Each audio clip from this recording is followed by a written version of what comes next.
Boa noite, colega médico, colega médica, sejam muito bem-vindos a mais uma live de aquecimento da nossa jornada de ultrassonografia musculoesquelética.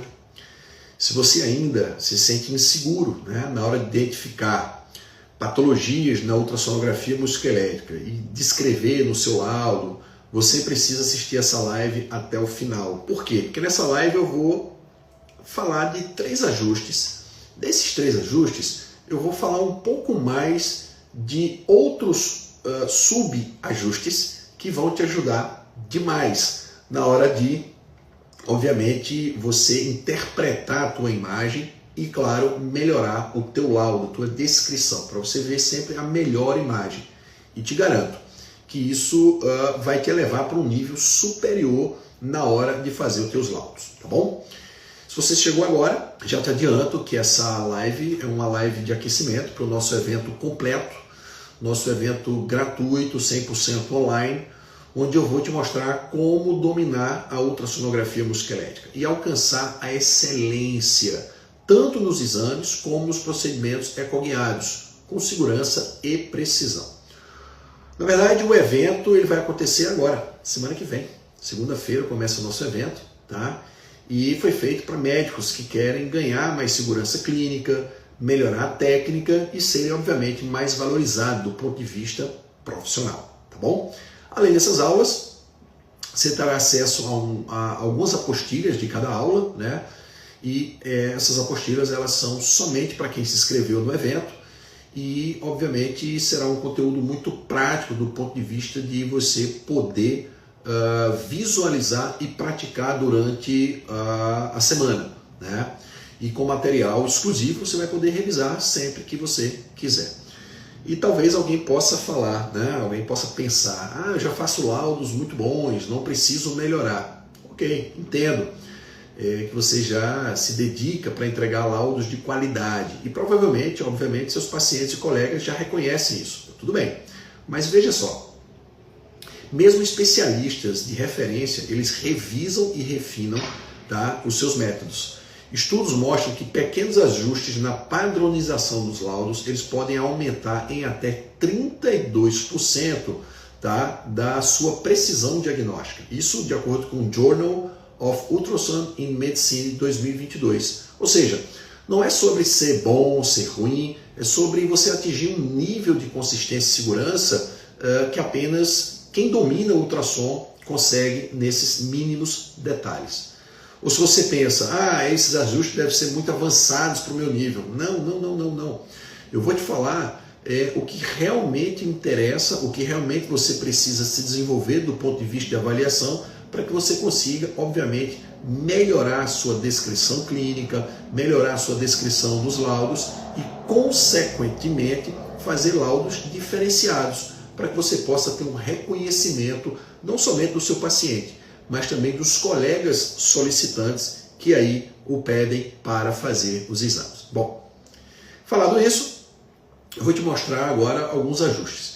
Veja bem, o primeiro ajuste que eu acho muito importante de falar e que eu vejo todo dia imagens aqui no Instagram, postadas, stories, algumas coisas assim, eu vejo que as pessoas esquecem de um ajuste básico chamado profundidade.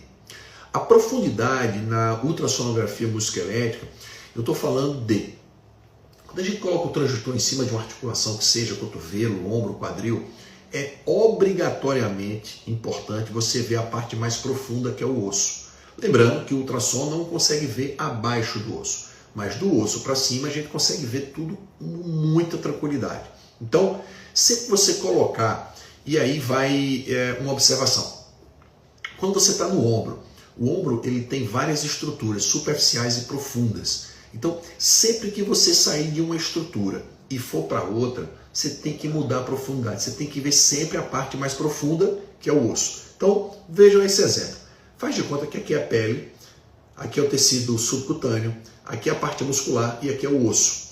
Sempre que você tiver uma imagem para visualização superficial ou profunda, veja bem, você tem sempre que colocar a imagem num ponto de vista dentro do quadrado da tela do ultrassom, onde você tenha visualização desse osso.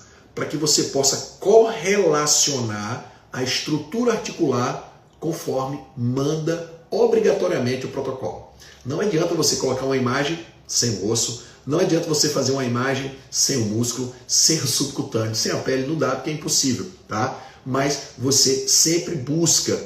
E outra coisa, se você tem uma imagem em que você não regula a profundidade, você deixa a profundidade muito profunda e a imagem ela fica lá em cima, você na verdade está subutilizando o processamento do ultrassom. Ou seja, isso deixa o teu ultrassom mais lento do ponto de vista, principalmente se você não tiver um ultrassom muito moderno, com um processador muito bom. Você vai deixar a imagem aqui em cima e você vai ficar com esse fundo preto na imagem, ou seja, forçando muito a profundidade. O que você tem que fazer? Você diminui a imagem, diminui a profundidade, para que a imagem fique diretamente completa na tela.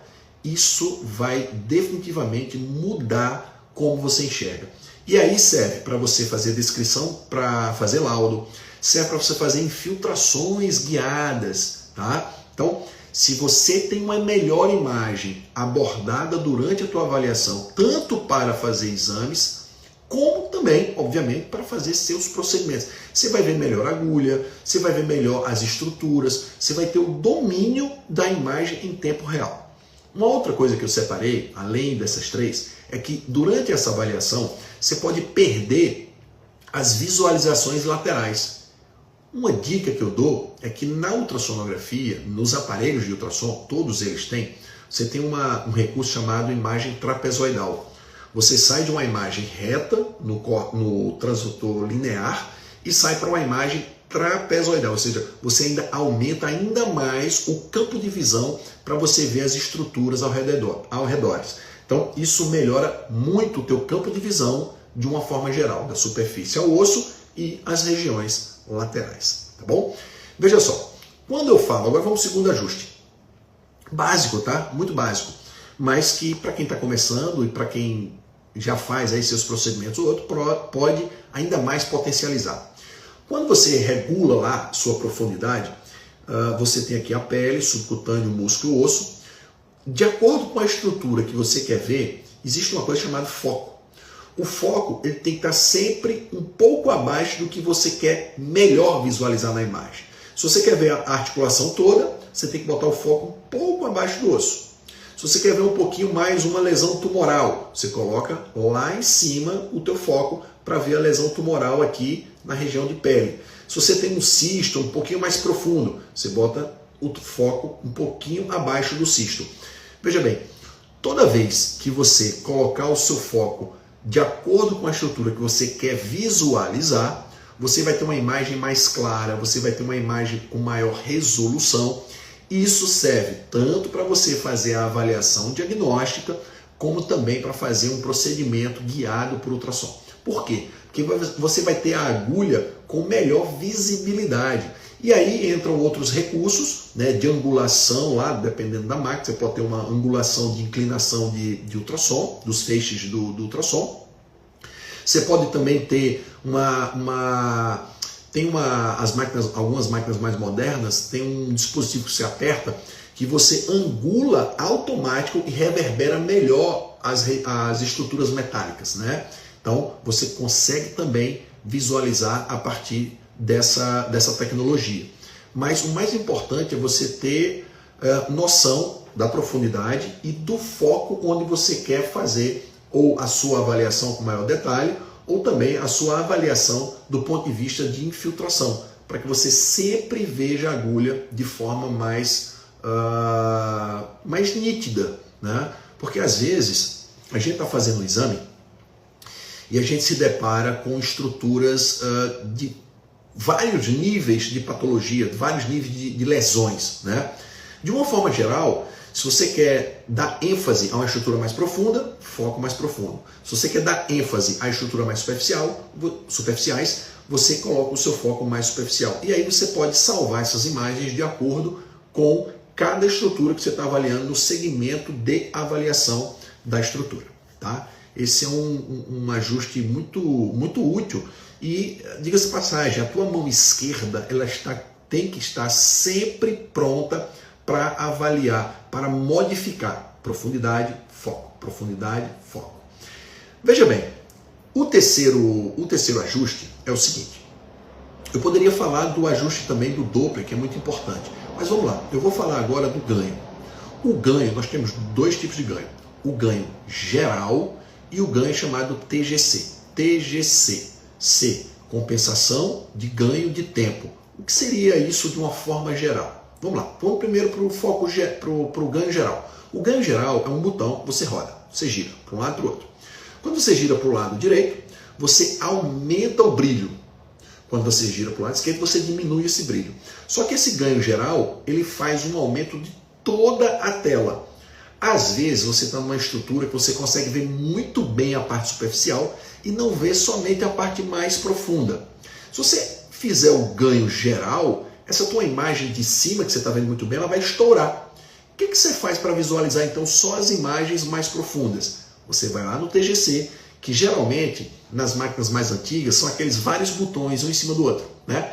Ali você tem os botões mais superficiais, mais para cima, que é das estruturas mais superficiais, os botões do meio mais no meio da imagem e o botão mais para baixo são apenas das estruturas mais profundas. Ou seja, se você tiver dificuldade na hora do ganho geral e ver que a imagem estourou, reduz um pouco, vai no TGC e aumenta só a parte profunda, para você ter esse brilho maior só na região profunda. Isso vai fazer com que você veja melhor o osso, fraturas, derrames articulares, cistos artrosinoviais, a depender da profundidade. Tá? E também existe uma relação, né, desse TGC e com ganho de acordo com a profundidade. Às vezes você está numa região muito superficial, não precisa, porque qualquer ganho mínimo ali você já vai ver muito bem a estrutura.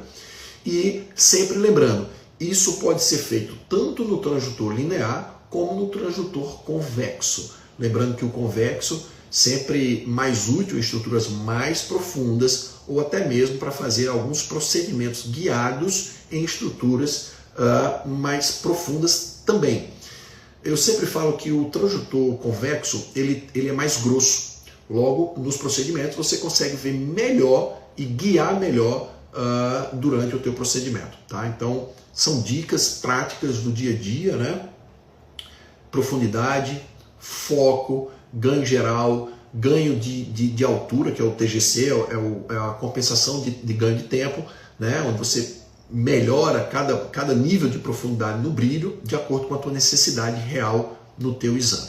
Tá? A gente poderia falar outras dicas e eu vou dar uma quarta dica bacana. Quando você estiver fazendo o Doppler, ou melhor, o Power Doppler, veja bem, o Power Doppler, quando você liga a janela do Doppler, você liga a uma janela. Essa janela faz uma captação de velocidade de fluxo. Tá? Quando você tem uma estrutura, um vaso normal, o Doppler já é o suficiente para você ver esse vaso normal, porque o fluxo ele é muito rápido, o sangue ali passando, você consegue ver lá a coloração lá do vaso. No caso das tromboses, você não vê esse fluxo. Por quê? Porque não tem velocidade de fluxo. Aí você vê tudo pretinho, é o que indica a trombose ali no caso. Tá? Agora veja bem, quando a gente usa o Power Doppler, que é uma característica de potencialização do Doppler, você tem que fazer o seguinte, você tem que botar bastante gel na estrutura que você quer. Geralmente a gente usa isso para ou articulação, ou a gente usa também para tendões, para ver processo inflamatório. Quando você liga o Power Doppler, a captação ela é muito mais sensível. Então, na hora que você coloca, veja bem, aqui é o transdutor. Quando você coloca o transdutor em cima da articulação, você tem que colocar bastante gel aqui e essa força de compressão ela tem que ser mínima. Se você coloca o transdutor e força bastante o transdutor, essa captação, esse quadradinho de captação de velocidade, você não vai conseguir captar aqueles fluxos mínimos que passam ali naquela região.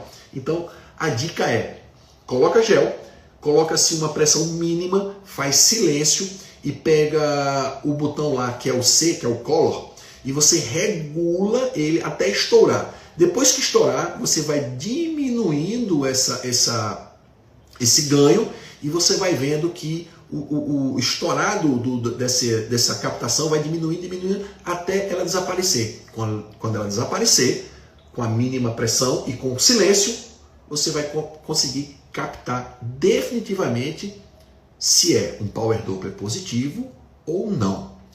Por que isso é importante, Felipe? Porque em pacientes reumatológicos em especial, veja bem, quando você pega um paciente reumatológico que está numa fase aguda, né, ele está fazendo tratamento, e você pega lá um Power Doppler positivo, quando você relata isso no laudo, que tem uma articulação, uma sinovite com Power Doppler positivo, o que isso quer dizer ao reumatologista? Quer dizer que o tratamento ali daquele paciente, ele precisa ser reajustado do ponto de vista de dose de medicação. Quando o Power Doppler está negativo, quer dizer que esse paciente está num tratamento ideal, ou seja, a medicação está fazendo efeito e o processo inflamatório está zerado.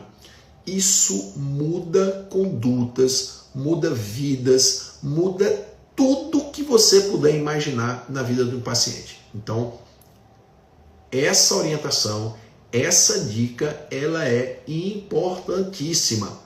Sempre que fizer o Power Doppler, ou até mesmo o Doppler, na hora de visualização dos vasos, é importante você fazer a regulação correta, a pressão correta, para que você não deixe de fazer o diagnóstico. Contudo, mudando a vida do paciente, mudando e ajudando o colega que solicitou o exame. Então, esse foi o tema de hoje. Amanhã, se você puder aplicar tudo que eu falei e falar aqui nos comentários depois, será uma honra poder ver se eu te ajudei de alguma forma e, obviamente, poder te ajudar de alguma forma também para você melhorar cada vez mais. Se você ainda não se inscreveu na nossa jornada da excelência em ultrassonografia musculoesquelética, corre agora mesmo, aqui no Instagram está no link da bio. Se você estiver vendo pelo YouTube, está na descrição aqui embaixo um link, você vai clicar, vai fazer todo o preenchimento. Obviamente é um evento exclusivamente para médicos ativos com o CRM aqui no Brasil e, obviamente, na América Latina, para que nós possamos fazer um evento justo e entregar sempre o melhor conteúdo para vocês. A aula de hoje foi só uma amostra, tá? Uma pequena amostra do que vai rolar nesse evento, que é gratuito, é 100% online e exclusivamente para médicos. E lembrando que nós vamos liberar também conteúdos exclusivos em cada aula, tá bom, gente? Então aproveita e não deixe para depois, porque eu tenho certeza absoluta, assim como a ultrassom mudou minha vida, vai mudar a sua para muito melhor, tá bom? Um forte abraço a todos, espero que tenham gostado. E deixa eu ver aqui, alguém me mandou uma mensagem, deixa eu ver. Será que algum médico já pensou em colocar um paciente? Beleza.